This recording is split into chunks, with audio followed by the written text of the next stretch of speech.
Lord be with you. A reading from the 5th chapter of the Holy Gospel according to Matthew.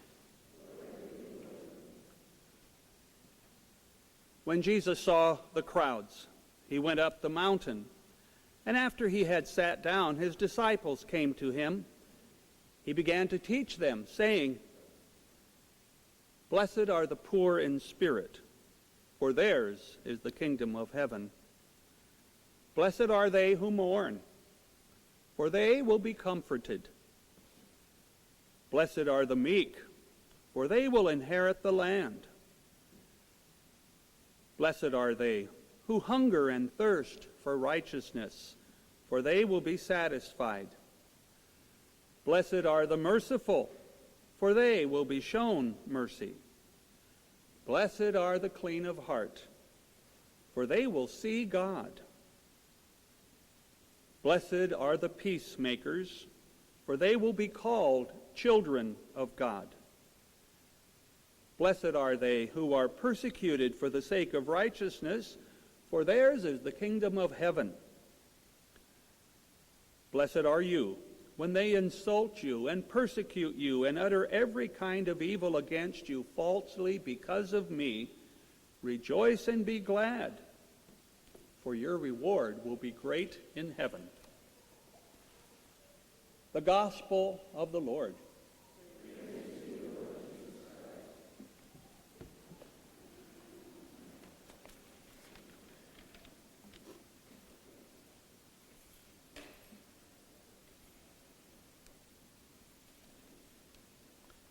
I had a vision of a great multitude, which no one could count, from every nation, race, people, and tongue.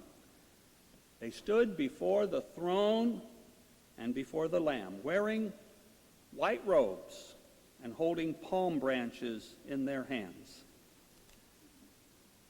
This is what we celebrate today.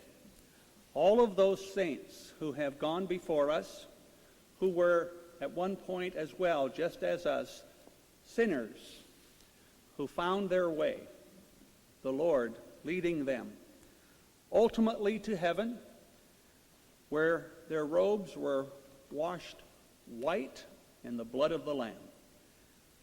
This is the best white I could find to designate that it's time for you to get a fitting for a white robe into heaven. Because that's what it's all about. We think about all of these saints that have gone before us, known and unknown. And we think, or we should be thinking, that could be me. And it will be me. We don't have an option. The Lord expects us all to be part of that white-robed bunch around the eternal banquet table. And what brought them there? Very simply, we have Jesus' own words on the Sermon on the Mount, the Beatitudes. Blessed are you. Blessed are you when you make peace. Blessed are you when you are merciful. Blessed are you when you are peacemakers and take care of those who are persecuted for the sake of righteousness. You will be assured a place in the kingdom of heaven, the children of God. This day is necessary for us. It's dedicated to us and our goal. It's very clear that we are to think that not only could be me, that will be me. One of the saints that down and through the centuries, after we're long gone, they're going to be celebrating you and me, the known and us, the unknown. Unless someone surfaces and I'm not quite prepared. One did surface from among us sinners. She was born in 1897 and died in 1980. She was a great sinner. She admitted it.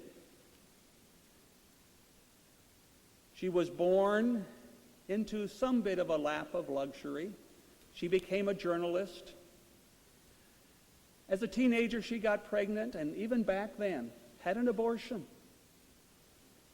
Later on, she started running around with the likes of Eugene O'Neill and other great writers of the day who loved to gather at pubs and just drink and drink and drink.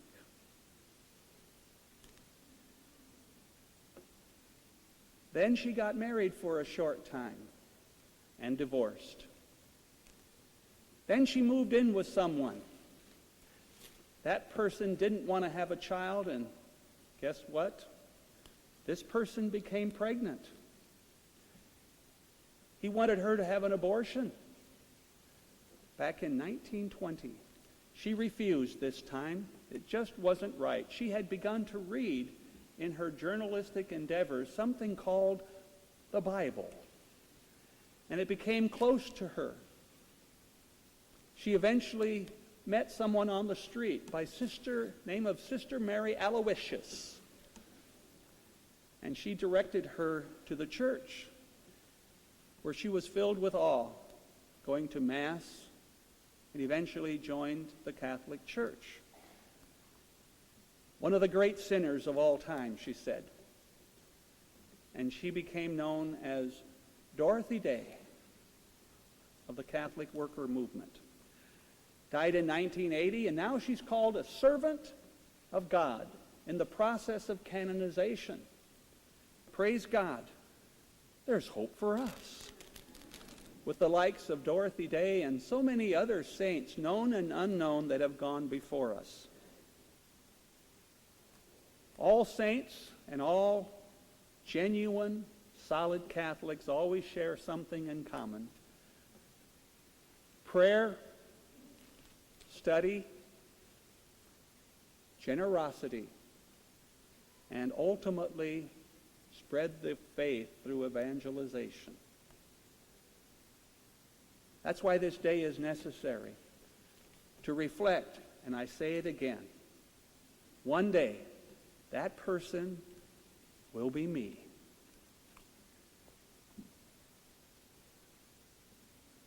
We were given a gift not long ago of 5 relics of saints. Took me a while to decipher whose relics they are. They're up here on a table. You might take a look after Mass. One of is St. James the Apostle. One is St. Jude Thaddeus the Apostle. Another one is Blessed John Newman. One I've already loaned out, but I say it's there. Blessed John the 23rd, who will be canonized in April. And there's one in the middle. Can't decipher it. It's the unknown saint.